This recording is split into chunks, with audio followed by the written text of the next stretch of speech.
कि जब तक ये मैं कोर्ट से बरी होके ना आ जाऊं तब तक मैं सीएम की कुर्सी पे नहीं बैठूंगा। उन्होंने कहा जी ये 10 साल चलेगा केस, कोई कह रहा है 15 साल चलेगा केस, कोई कह रहा है। मंच पर लड़खड़ा गए अरविंद केजरीवाल, मंच पर भावुक हो गए दिल्ली के मुख्यमंत्री अरविंद केजरीवाल, मंच से जनता से मांगा इंसाफ। अरविंद केजरीवाल जिन्हें शराब घोटाले के मामले में जमानत तो मिल गई, लेकिन उनके अधिकारों को छीन लिया। अधिकारों को कुछ इस तरीके से छीना कि वो रहकर भी ना के बराबर हैं। इसीलिए उन्होंने दिल्ली की जनता के आगे हाथ जोड़ लिया और कहा कि अब आप ही तय करिए कि कौन गुनहगार है, कौन दोषी। देखिए रिपोर्ट।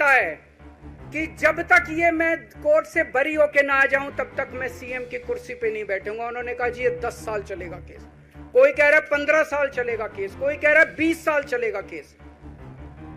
तो केस ये अभी लंबा चलेगा। आज कोर्ट जितना कर सकता था, कोर्ट ने हमारे पक्ष में निर्णय लिया है, हमें बेल दे दी। उन्होंने ऐसे कानून में जिसमें बेल मिलनी नामुमकिन होती है, उन्होंने बेल दे दी।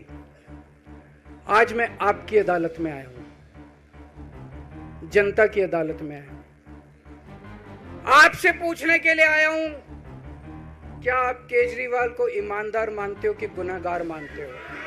दिल्ली की जनता से पूछना चाहता हूं, मैं देश की जनता से पूछना चाहता हूं कि क्या केजरीवाल ईमानदार है कि गुनहगार है? दोस्तों,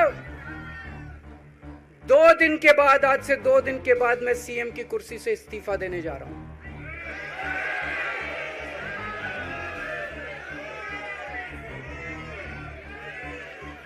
और मैं तब तक सीएम की कुर्सी पे नहीं बैठूंगा जब तक जनता अपना फैसला ना सुना दे।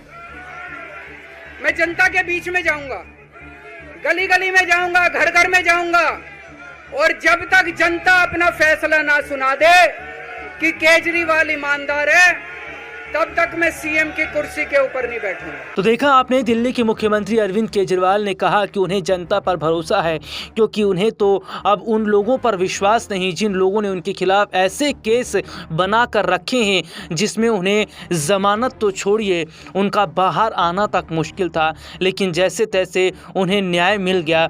और अब वो चाहते हैं कि जनता भी एक न्याय करे और ये बताए कि क्या वाकई दिल्ली के मुख्यमंत्री अरविंद केजरीवाल दोषी हैं या दोषी वो लोग हैं जिन्होंने उनके खिलाफ साजिश रची।